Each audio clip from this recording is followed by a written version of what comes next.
به نام خالق هستی، روانشناسی فروش، فصل دوم. هدفهای فروش را مشخص کنید و برای تحقق آنها قدم بردارید. اگر هدفهای درست داشته باشیم و به بهترین شکلی که اطلاع داریم آنها را پیگیری کنیم، همه چیز رو به راه می شود. اگر کار درست بکنیم، می دانم که موفق خواهم شد. دان دیرفدورف. فروشندگان برجسته جملگی هدفگرا هستند.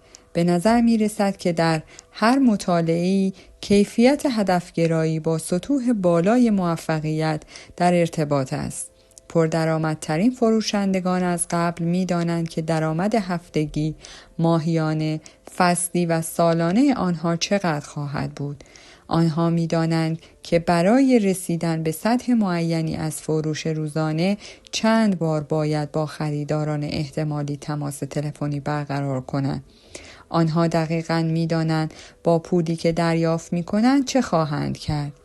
برای رسیدن به موفقیت لازم است که دقیقاً درباره کسب درآمد سالانه خود برنامه‌ریزی داشته باشید.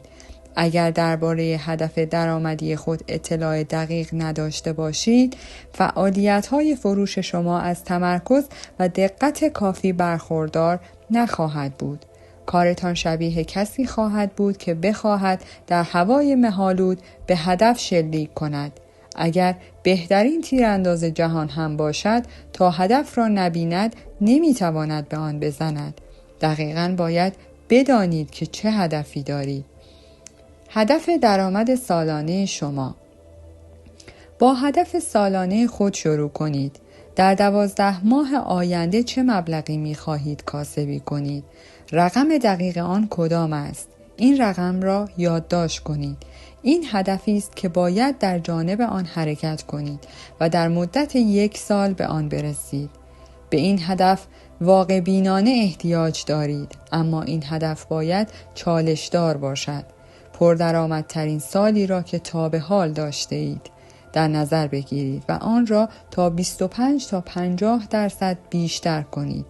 هر رقمی را که در آن راحت هستید در نظر بگیرید. دقت کنید که این هدف قابل دسترسی باشد. هدفهای مضحک به شما انگیزه نمی دهد. برعکس، از انگیزه شما کم می کند، زیرا در اعماق وجودتان می دانید که به این هدف دست پیدا نمی کنید. اگر هدف قابل دسترسی نباشد، با اولین دشواری که به آن برخورد کنید دست از کار می کشید. فروشندگان سطح بالا در هر زمینه‌ای دقیقاً می دانند که همه ساله چه مبلغی درآمد خواهند داشت. اگر از آنها بپرسید، خیلی دقیق درآمد سالانه خود را از قبل به شما اطلاع خواهند داد. اما فروشندگان کم درآمد نمی‌دانند که درآمدشان چه مبلغی خواهد بود. آنها باید تا پایان سال صبر کنند تا بدانند که چه درآمدی خواهند داشت. برای آنها روزها، ماهها و سالها ماجراهای جدید هستند. آنها ابداً نمی‌دانند که به کجا خواهند رسید. همه چیز را مکتوب کنید. برای اینکه مؤثر و موفق باشید، هدفهای شما باید مکتوب شوند. بعضی مواقع اشخاص از اینکه درآمد مورد نظر خود را مکتوب کنند، اکراه دارند. از خود میپرسند اگر به این درآمد نرسم چه اتفاقی میافتد؟ نیازی به نگرانی نیست. همین که هدفهایتان را مکتوب میکنید، امکان دستیابی به آن را 100% افزایش میدهید. حتی اگر نتوانید دقیقاً به هدف خود برسید، باز هم بهتر است که هدفتان را مکتوب کنید. هدف فروش سالانه شما. در بخش دوم هدفگذاری باید از خود بپرسید چقدر باید امسال فروش کنم تا به هدف درآمدی خود برسم. محاسبه این نباید بیش از اندازه دشوار باشد. حتی اگر قرار است بر اساس ترکیبی از درآمد ثابت و حق العمل فروش کار کنید، باید بدانید دقیقاً به چه حجم فروش احتیاج دارید تا به این هدف برسید. هدفهای ماهانه و هفتگی. پس از آن که درباره هدف سالانه خود تصمیم گرفتید، آنها را به ماه تقسیم کنید. ببینید در پایان هر ماه چقدر باید فروش کنید تا به هدفتان برسید. بعد از آن هدف درآمدی سالانه خود را به هفته تبدیل کنید. باید هفته‌ای چقدر فروش کنید تا به این هدف برسید. هدفهای فروش روزانه و سرانجام باید بدانید که برای دسترسی به هدف سالانه خود روزانه چه مبلغی باید فروش کنید. فرض کنیم هدف شما کسب $50,000 در طی سال است. اگر $50,000 را به عدد 12 تقسیم کنید، به ماهی حدود $4,200 می رسید. اگر $50,000 را به عدد 50 تقسیم کنید، به درآمد هفته‌ای $1,000 دست پیدا می کنید. حالا هدف دقیق و معینی دارید که به آن دست پیدا خواهید کرد. هدفهای فعالیتی دقیق را برای خود مشخص سازید. قدم بعدی در تعیین هدفهای فروش این است که فعالیت‌هایی را که باید برای دستیابی به هدفتان در آن درگیر شوید مشخص کنید. چند بار باید تماس تلفنی بگیرید، چند بار باید محصولتان را ارائه کنید تا به هدف خود دست پیدا کنید. وقتی حساب دقیق روزانه ماهیانه خود را داشتید، می توانید به دقت مشخص کنید که همه روزه چه کارهایی باید انجام بدهید تا به هدفتان برسید. شما حیات فروش خود را کنترل می کنید. مهمترین بخش برنامه‌ریزی فعالیت‌های شما این است که بدانید فعالیت‌های فروش کنترل کردنی هستند. نمی‌توانید از قبل بدانید که فروش شما به چه کسی صورت خواهد گرفت، اما می‌توانید فعالیت‌های خود را کنترل کنید. با کنترل کردن فعالیت‌های شما به طور غیر مستقیم نتایج فروش خود را کنترل می‌کنید. مسلماً بعضی از روزها و هفته‌ها بهتر از روزها و هفته‌های دیگر هستند. در مواقعی فروش فراوان می‌کنید و در مواقعی هم فروش نمی‌کنید. بعضی مواقع با کسادی ناشی از فروش روبرو می‌گردید و در مواقعی نیز 2 یا 3 برابر حدی که برای فروش خود در نظر گرفته اید فروش خواهید کرد. اما قانون متوسط سر جای خود باقی است. اگر به اندازه کافی تماس بگیرید، سرانجام به فروش مورد نظرتان دست پیدا می کنید. نتایج شما می تواند شما را به حیرت وادار کند. در بسیاری از موارد وقتی برای هفته، ماه و سال خود هدف گذاری می کنید و همه روزه برای تحقق آنها می کوشید، به سرعتی بیش از آن حد که تصور می کردید به این هدفها دست پیدا می کنید. بسیاری از دانشجویان من هدفهای 1 ساله برای خود تعیین می کنند و در مدت 6 یا 7 ماه به این هدفها می رسند. گاه ممکن است کسی در مدت 3 ماه به هدف سالیانه خود برسد. هرگاه برای هر بخش از حیات فروش خود هدفهای شخصی در نظر گرفتید، از نتایجی که به دست می آورید حیرت زده می شوید. برخی از شرکت کنندگان در همایش‌های من سالها برای فروش کردن کالای به خصوص در یک بازار خاص تلاش کردند، اما اینها قبلا هرگز هدف گذاری نکردند. این اشخاص در اولین سال بعد از هدف گذاری فروششان به حد انفجارآمیز افزایش می‌یابد. این اشخاص ناگهان رکوردهای فروش خود را می‌شکنند و در این حالتی است که همان محصول قبلی را به همان اشخاص قبلی و به همان قیمت سابق می‌فروشند. هدف گذاری این تفاوت را ایجاد کرده است. از ذهن نیمه هوشیار خود استفاده کنید. این اتفاق از آن جهت می افتد که وقتی هدفی را مکتوب می کنید، این هدف در ذهن نیمه هوشیار شما جای می گیرد. وقتی هدفی را در ذهن نیمه هوشیار خود برنامه ریزی می کنید، قدرتی از آن خود ایجاد می کنید. ذهن نیمه هوشیار شما در تمام 24 ساعت شبانه روز فعال است و شما را به جانب دستیابی به هدفتان راهنمایی می کند. نتیجه می گیریم وقتی هدفی را در ذهن نیمه هوشیار خود برنامه ریزی می کنید، قدرتی از آن خود ایجاد می کنید. ذهن نیمه هوشیار شما را نسبت به فرصت‌های مناسب و امکاناتی که در پیرامونتان وجود دارد گوش به زنگ می‌کند. به شما ایده‌های درست و مناسب می‌دهد تا در میانه برنامه فروش خود از آن استفاده کنید. در مواقعی ذهن نیمه هوشیار به شما کمک می‌کند تا چهره مشتری احتمالی خود را بخوانید. سبب می‌شود برداشت بهتری از حرفی که می‌زنید داشته باشید. همه فروشندگان گاه این احساس را می‌کنند که در کار فروش خود حتی یک اشتباه نمی‌کنند. بارها اتفاق می‌افتد که برنامه ارائه فروش دقیقاً به شکلی که باید می‌بوده انجام شده است. کلمات درست در زمان مناسب. وقتی نسبت به خود احساس عالی پیدا می کنید، ذهن نیمه هوشیار شما دقیقاً کلمات مناسب را در زمان مناسب به شما یادآور می شود. کاری می کند که به سرنخهای جسمانی و کلامی دیگران توجه کنید و در نتیجه حرفهایی بزنید که قبلاً فکر آن را هم نکرده بودید. این حرفها در نظر خریدار و مشتری دقیقاً بهترین سخنی است که می توانید گفته باشید. ممکن است بگویید که شرکت شما اشتهاری عالی در زمینه خدمات مشتریان و خدمات بعد از فروش دارد. بعد ممکن است به این نتیجه برسید که برای مشتری مورد نظر شما این موضوع از هر موضوع دیگری اهمیت بیشتری دارد. همانطور که قبلا اشاره شد، اشخاص به طور متوسط تنها از 10% توانمندی‌های بالقوه خود استفاده می‌کنند. شما با برنامه ریزی ذهن نیمه هوشیار خود می توانید از 90% باقی مانده توانمندی‌های خود استفاده کنید. هدف‌های شخصی و خانوادگی خود را مشخص سازید. شما در ضمن به هدف‌های شخصی و خانوادگی احتیاج دارید. اینها دلایلی هستند که تحت تاثیر آن صبح از خواب بیدار می‌شوید. در تمام مدت روز در معرض انواع مشکلات کار می‌کنید.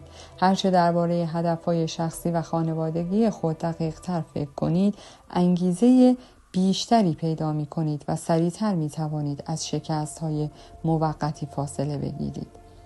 آتش زیر اشتیاق خود را روشن کنید. اگر تنها 1 یا 2 دلیل برای رسیدن به هدفهای مالی خود داشته باشید، به راحتی تحت تأثیر ناملایمات و مشکلات مایوس می شوید. اگر برای موفقیت 10 تا 15 دلیل داشته باشید، از انگیزه و اراده بیشتری برخوردار خواهید بود. اما اگر 50 یا 100 دلیل برای افزایش فروش و درآمد خود داشته باشید، هیچ عاملی نمیتواند شما را متوقف سازد. 100 هدف برای خود در نظر بگیرید. در اینجا به تمرینی برای شما میرسیم. دفترچه یادداشتی بردارید و در آن 100 هدفی را که دوست دارید در سال آینده به آن دست پیدا کنید مکتوب کنید. فهرستی از آن می‌خواهید در زندگی داشته باشید تهیه کنید. تصور کنید آنچه را که مکتوب می‌کنید درست در زمان مورد نیاز تحقق پیدا می‌کند. تنها کاری که باید بکنید مکتوب کردن این هدف هاست. یکی از دوستان من که اخیراً کار در زمینه فروش را شروع کرده بود، این تمرین را با مکتوب کردن 350 هدف برای سالی که در پیش داشت انجام داد. هر بار که او روزنامه می‌خواند یا تلویزیون تماشا می‌کرد، آنچه را که می‌خواست و به آن علاقه داشت در دفترچه یادداشت خود مکتوب می‌کرد. همه هفته او هدفهایش را مرور می‌کرد و هدفهای جدیدی بر آن می‌افزایید. در مدت 1 سال در حالی که او در یک بازار به شدت رقابت‌آمیز کار می‌کرد، تبدیل به یکی از موفق‌ترین فروشندگان در حیطه کاری خود شد و سرانجام توانست که تمام رکوردهای فروش را در قسمت خود بشکند. او به من به طور خصوصی گفت با مکتوب کردن و مرور هدفهایش توانسته است انگیزه لازم برای رسیدن به موفقیت را به دست آورد. او سرانجام به این احساس رسید که کسی نمیتواند سد راهش بشود. دلیل شماره 1 برای موفقیت: در جریان کارم با بیش از 500,000 فروشنده در آمریکا و 25 کشور دیگر به این نتیجه رسیدم که تعهد برای هدف گذاری دلیل شماره 1 برای موفقیت اشخاص سطح بالا بوده است. تمامی فروشندگان پردرآمد در هر حوزه‌ای هدفگذاران متعهد هستند. آنها همه روزه هدفهایشان را مکتوب و بازنویسی می‌کنند. پیوسته هدفهای جدیدی را بر فهرست خود اضافه می‌کنند. آن ذهن نیمه هوشیار و ذهن فراهوشیار خود را فعال می‌سازند. آنها کسانی را که به زندگی خود جلب می‌کنند که آنها را در رسیدن به اهدافشان یاری دهد. تصور کنید به اهداف خود دست یافته اید. تصویرسازی وقتی با هدف گذاری همراه می شود، مهمترین و قدرتمندترین مهارت‌ها را شکل می دهد. راهی قدرتمندتر از این برای برنامه‌ریزی ذهن نیمه هوشیار به منظور ایجاد یک تصویر ذهنی شفاف از شخصی که می‌خواهید به او تبدیل شوید و هدف‌هایی که می‌خواهید به آن دست پیدا کنید وجود ندارد. قدرت تصویرسازی مهمترین قدرتی است که در اختیار همه انسان هاست. گفته می شود که همه بهبودها و اصلاحات در انسان با بهبود در تصویر ذهنی او شروع می شود. وقتی تصویرسازی می کنید خود را موجودی آرام، مطمئن و قدرتمند در نظر بگیرید. خود را انسانی موفق و تاثیرگذار ببینید. خود را کسی که در نظر بگیرید که به طرزی عالی و کم نظیر کالایش را به دیگران عرضه می کند و فروش خود را انجام می دهد. قبل از اینکه به جلسه فروش بروید، تصور کنید که مشتری به شکلی مثبت و مشتاقانه به شما واکنش نشان می دهد. او را ببینید که تبسمی بر لب دارد و با شما گفتگو می کند. ببینید که مشتری برگه فروش را با خوشحالی امضا می کند و در وجه شما چکی می نویسد. از اینکه تصویرسازی شما جنبه حقیقت می گیرد حیرت زده خواهید شد. آن را بگویید و ببینید. ذهن نیمه هوشیار با تصاویر و جملات تأکیدی و تلقین‌های مثبت فعال می شود. هر بار حرف قدرتمندی به خود بزنید، ذهن نیمه هوشیار شما آن را میپذیرد و شرایط را برای تحقق آن مهیا میسازد. از جمله بهترین تأییدهای مثبت ذکر خودم را دوست دارم است. همانطور که قبلا توضیح دادم، هر بار که بگویید خودم را دوست دارم، به اعتماد به نفس بالاتری دست پیدا می کنید و به خودانگاره و تصویر ذهنی بهتری می رسید و در کارتان و به خصوص در کار فروش موفق‌تر عمل می کنید. وقتی از تلقین مثبت به تکرار استفاده می کنید و آن را با لحنی مطمئن و مشتاقانه به ذهن نیمه هوشیارتان تحویل می دهید، تمام قدرت‌های ذهنی خود را فعال می سازید. بر میزان انرژی خود می افزایید. احساس می کنید مشتاق‌تر و مثبت‌تر شده اید و این گونه کنترل کامل ذهن و احساسات خود را به دست می گیرید. به خود بگویید احساس خوشبختی می کنم. احساس می کنم که سالم هستم. احساس می کنم حالم از هر زمانی بهتر است. این را بارها و بارها تکرار کنید.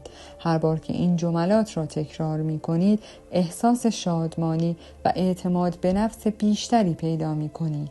بعد از آن خود را ببینید که به حرفهایتان رسیده اید و به آن تحقق بخشیده اید. از قعر به اوج. در همایشی که اخیراً برگزار کردم، مدیر فروشی برایم حکایتی تعریف کرد. او گفت شرکتش فروشنده جوانی را با تجربه محدود استخدام کرده است. مطمئن نبودند که آیا او در کار فروش موفق می شود، اما تصمیم گرفتند به او فرصتی بدهند. اما این فروشنده جوان در مدت 6 ماه تبدیل به بزرگترین فروشنده شرکت شد. مسئولان شرکت از او پرسیدند چگونه به این نتیجه رسید که بدون اینکه تجربه‌ای در این مورد داشته باشد می‌تواند تا این اندازه موفق شود. چگونه توانست بیش از سایر فروشندگانی که سرشار از تجربه بودند فروش کند؟ معلوم شد که رمز و راز او در تایید و تلقین مثبت خویشتن به شکل روزانه است. او گفت هر روز صبح وقتی سوار اتومبیل میشوم به تکرار به خودم میگویم من بهترین هستم، من بهترین هستم، من بهترین هستم. بعد میگویم من بهترین فروشنده این شرکت هستم، من بهترین فروشنده در این صنعت هستم، من بهترین فروشنده در این تجارت هستم. قبل از هر تماس تلفنی در اتومبیلم می نشینم و به خود می گویم در این شرکت من بهترین هستم، در این صنعت بهترین هستم، در این شهر من بهترین هستم. تصویر ذهنی روشنی خلق کنید. این فروشنده موفق توضیح داد در حالی که به لحنی مثبت با خودش حرف میزند، تصویر ذهنی روشنی از خود ایجاد می کند که گویی بهترین فروشنده همه کشور است. او در ذهن خود میدید که مشتری به شکلی مثبت و مطمئن با او حرف میزند، از آرامشی برخوردار است، لبخندی بر لب دارد و این گونه با مشتری برخورد می کند. وقتی به دیدن مشتری احتمالی می رفت، پر از اطمینان خاطر بود، رفتاری گرم، دوستانه و مطمئن داشت، مؤدب بود و با هر کسی رابطه مؤثر ایجاد می کرد. به خصوص با مشتری برخوردی عالی داشت و این گونه مشتریان از او خرید می کردند. کلمات و تصاویر خود را انتخاب کنید. در اینجا به کشف جالبی می رسیم. همه اشخاص وقتی به دنبال کارشان می روند از تصویرسازی و صحبت با خود استفاده می کنند. تفاوت فروشندگان بزرگ و فروشندگان متوسط در مضمون کلمات و عباراتی است که به خود تحویل می دهند. فروشندگان بزرگ به بهترین تجربیات فروش خود در گذشته فکر می کنند و بعد خود را می بینند که به بهترین شکل ممکن فروش خود را انجام می دهند.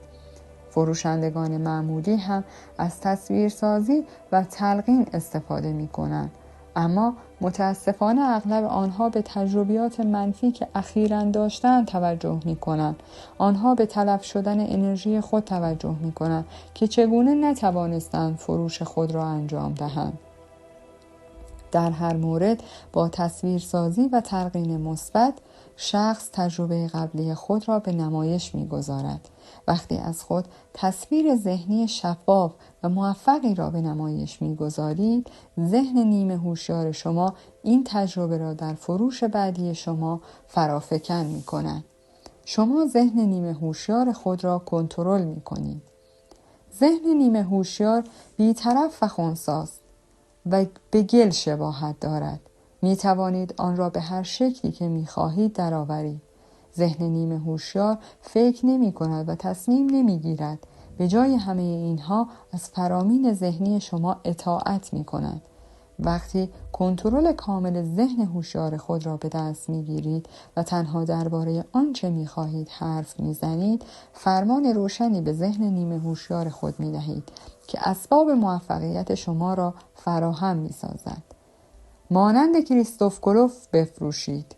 بسیاری از فروشندگان را ما فروشندگان کریستوف کلمب نام داده ایم. وقتی کلمب رفت تا راه جدیدی به هند پیدا کند، نمیدانست که به کجا می رود.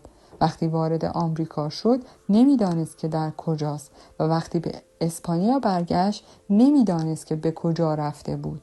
بسیاری از فروشندگان این گونه هستند. آنها در شرایطی از خانه خود بیرون می آیند که نمی دانند به کجا می روند. وقتی به خانه یا دفتر کار خریدار می رسند، اولین کلمه ای را که از دهانشان خارج می شود ادا می کنند و وقتی به دفترشان برمی گردند مطمئن نیستند کجا بودند و چه اتفاقی افتاده است. از قبل برنامه ریزی کنید. اما فروشندگان خوب و عالی رفتاری متفاوت دارند. آنها از قبل به فروش خود می‌اندیشند. آنها از اینکه به مشتری برسند در ذهن خود مرور می‌کنند که می‌خواهند چه حرفی را با مشتری بزنند. آنها تمرین ذهنی می‌کنند و این روشی است که همه قهرمانان بزرگ و از جمله آنها فروشندگان قهرمان انجام می‌دهند. 2 روش برای تصویرسازی. به 2 طریق می توانید تصویرسازی کنید. نخستین آن شکل مستقیم دارد. به این شکل که مشتری را می بینید که مشتری لبخند می زند و به شکلی مثبت به شما واکنش نشان می دهد. او را می بینید که با شما نظر موافق دارد و از مصاحبت با شما لذت می برد. روش دوم تصویرسازی شکل غیر مستقیم دارد. به این شکل که خارج از خود قرار می گیرید و بعد خودتان را می بینید که با مشتری صحبت می کنید. وقتی از هر 2 روش استفاده می کنید خود را از درون و از بیرون نگاه می کنید. به شکل قابل ملاحظه‌ای بر کیفیت ارائه خود می افزایید و عملکرد شخصیتان بهتر می شود. خود را بهترین ببینید. خود را بهترین فروشنده در صنعت یا شرکت خود ببینید. از بهترین فروشندگان حاضر در صنعت الگو برداری کنید. طوری راه بروید، طوری حرف بزنید و به گونه‌ای رفتار کنید که انگار پیشاپیش بهترین فروشنده هستید. وقتی می‌بینید کسی در بهترین اتومبیل سوار شده، بهترین لباس را پوشیده و گرانترین ساعت را بر مچ دست خود بسته، با خود بگویید این من هستم. به خود بگویید که آنچه را که بهترین فروشندگان به دست آورده‌اند من هم میتوانم به دست آورم. محدودیتی در کار نیست. در این بخش تمرینات عملی وجود دارد که آنها را 1 به 1 برای شما بازگو می‌کنم. 1. بزرگ بیندیشید. هدف درآمدی مشخصی را برای خود در سال آینده در نظر بگیرید که 25 تا 50% از بهترین فروش قبلی شما را بالاتر باشد. 2.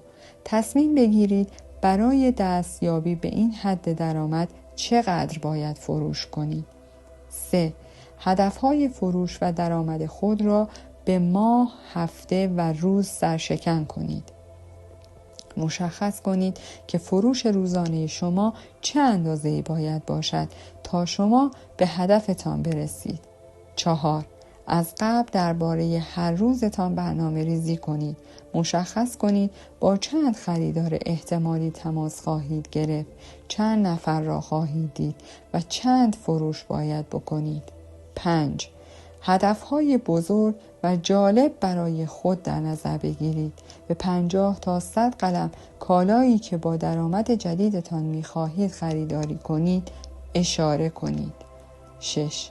برنامه کیفی برای رسیدن به هر یک از هدفهای خود بنویسید و همه روزه روی هدفهایتان کار کنید.